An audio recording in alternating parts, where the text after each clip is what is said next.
kami orang NKRI harga mati.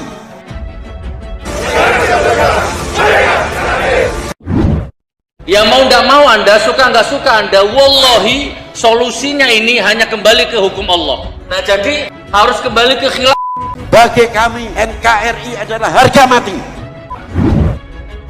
Mereka adalah antek-antek anti Pancasila, antek-antek khilafah yang berkolaborasi dengan politisi busuk, akademisi busuk. Rakyat itu harusnya nggak kena pajak, itu kan khilafah, saudaraku. Kita ini khalifah, pegangan kita khilafah. Oknum-oknum tersebut senang kalau melihat perpecahan. Negara tidak boleh kalah. Negara tidak boleh kalah. Orang usah ngomong khilafah ning kene. NKRI harga mati, ideologi nyuwun sewu Pancasila harus dipertahankan. Ini negara sudah hancur. Kalau kurang puas, nggak apa-apa, hancurkan terus. Ya, mau dengan demokrasi kayak dengan NKRI harga mati kayak terserah. Dengan adanya perpecahan itu akan memberikan peluang untuk oknum-oknum manusia yang akan memecah belah NKRI. Negara hadir dan negara tidak boleh kalah.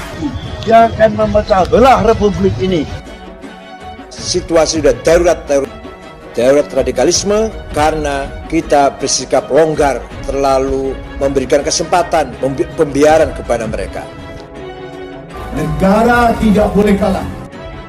Negara hadir.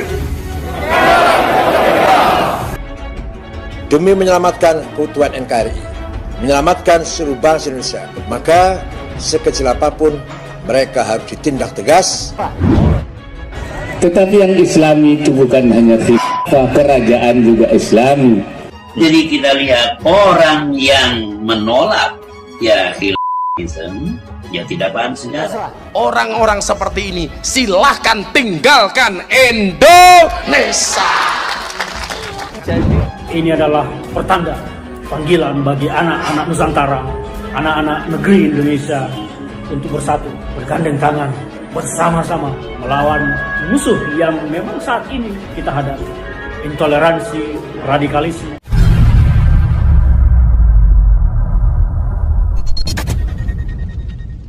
Di penegak khilafah, aku khalifah, pegangan hidupku khilafah. Terserah mau live mau apa terserah. Buahnya itu kan ya. Pohonnya adalah ekstremisme atau radikalisme ya. Dari pohon tersebut akarnya itu adalah ideologi takfiri. Oknum-oknum manusia yang akan menghancurkan umat Islam, khususnya umat beragama pada umumnya, akan menghancurkan Khilafah itu Islami, kenapa ditolak di Indonesia? Saya bilang bukan ditolak, tapi tertolak. Lah ora seneng karo Pancasila, ora seneng karo Indonesia, mbok minggato sangka Indonesia nggih napa mboten? Maka banyak orang yang semangat Islamnya tinggi tetapi tidak punya ilmu yang mumpuni.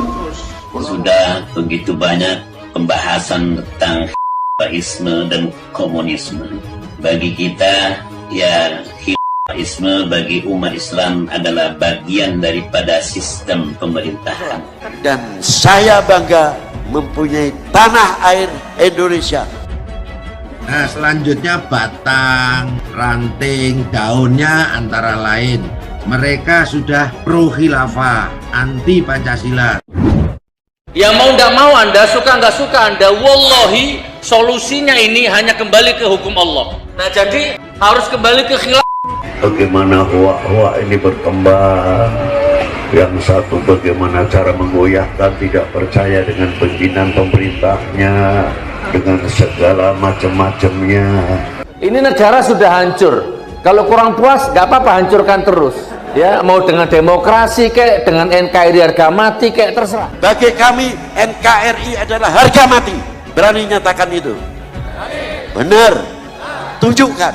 Kami orang NKRI, bangsa Indonesia. Kami bangga menjadi bangsa Indonesia. Kami bangga menjadi anak Indonesia. Kami orang NKRI harga mati. Jadi kita lihat orang yang menolak ya khilafisme, ya tidak paham sejarah. Nanti kalau sudah itu tinggal TNI-nya, ulamanya, Polri-nya diobok-obok, digoyahkan. Rela enggak kira-kira? Rela tidak? Tidak. Jawab tegas. Jadi penegak khilafah, aku khalifah, pegangan hidupku khilafah. Terserah mau live mau apa terserah. Bahwa ingatlah pejuang-pejuang yang telah meninggalkan api semangat dalam mengorbankan api perjuangan dan perjuangan untuk membangun bangsa ini dan negara ini tidak cukup pada waktu yang lampau saja. Ya mau tidak mau Anda, suka nggak suka Anda, wallahi solusinya ini hanya kembali ke hukum Allah. Nah jadi harus kembali ke khilafah. Kita sama-sama sependapat akan menjaga harga diri Indonesia.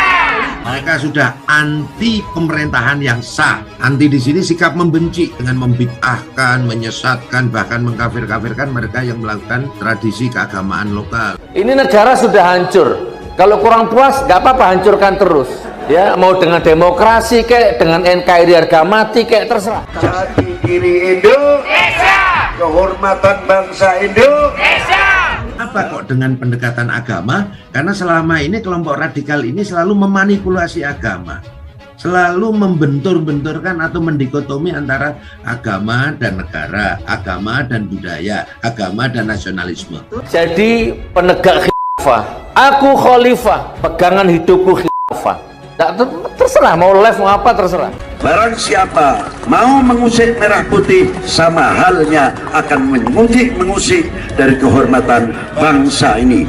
Pejuang-pejuang para pendahulu, ucapan yang tidak terhingga, walaupun terima kasih kepada para beliau terlalu kecil, hanya kita membalas. NKRI harga, NKRI harga. Khilafah dibicarakan sama Sayyidina Ali dan Muawiyah menghasilkan perang besar setelah Rasulullah. Sampean mau ikut yang itu? Sampah kok diikuti. Mantan politisi Partai Demokrat Ferdinand Huta Hayan menanggapi ceramah Gus Miftah yang mempersilahkan orang-orang pro khilafah yang tak suka Pancasila untuk minggat dari Indonesia. Ferdinand Huta Hayan lantas juga menyerukan untuk mengusir para pengusung khilafah dari Indonesia yang menganut Pancasila ini. Ia juga mengatakan bahwa tidak perlu takut melawan siapapun para pengusung khilafah tersebut. Usir para pengusung khilafah dari negeri Pancasila ini, kata Ferdinand Huta Hayan melalui akun Twitter pribadinya pada Senin 29 November 2021.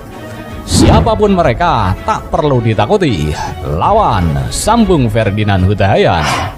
Ketua Yayasan Keadilan Masyarakat Mandiri ini mengajak untuk menjaga Indonesia dan membela warisan leluhur. Leluhur bangsa yang tumpah darahnya melawan penjajah dan darahnya mengalir di badan kita. Katanya bersama pernyataannya, Ferdinand Huta Hayan membagikan potongan video ceramah Gus Miftah. Dalam video itu, Gus Miftah menyinggung soal orang-orang yang menyerukan untuk mengganti Pancasila dengan khilafah. Saya bilang, kalau kamu tidak mau dengan Pancasila sebagai ideologi negara, silahkan minggat dari Indonesia, serunya. Gus Miftah melontarkan sindiran bahwa mereka yang mengusung khilafah ini tidak ikut berjuang untuk NKRI, namun tiba-tiba datang ingin mengganti Pancasila.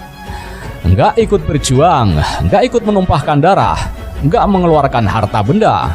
Tahu-tahu datang ke Indonesia pingin mengganti Pancasila, sindir Gus Miftah.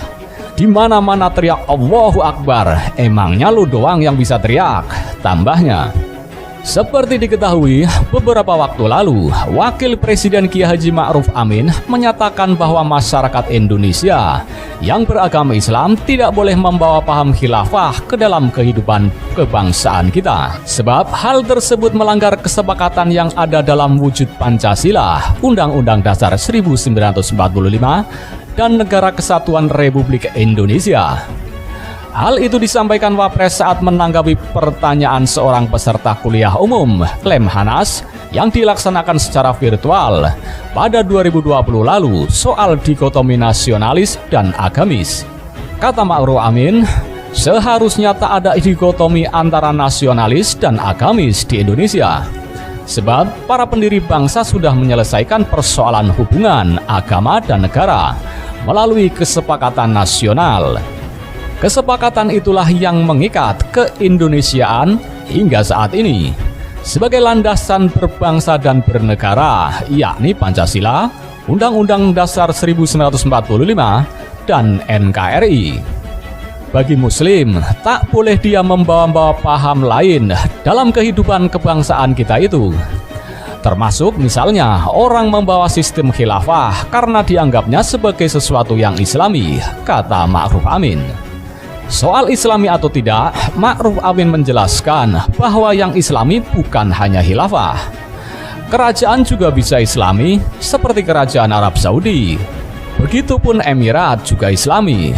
Terbukti dengan adanya Abu Dhabi, Kuwait, dan Qatar, Republik juga islami dengan contoh Indonesia, Mesir, Pakistan, dan Turki. Itu juga islami, makanya kita katakan tak boleh membawa sistem lain selain republik. Karena kita sudah mensepakati bahwa negara kita ini republik. NKRI. NKRI itu harga mati, ucapnya.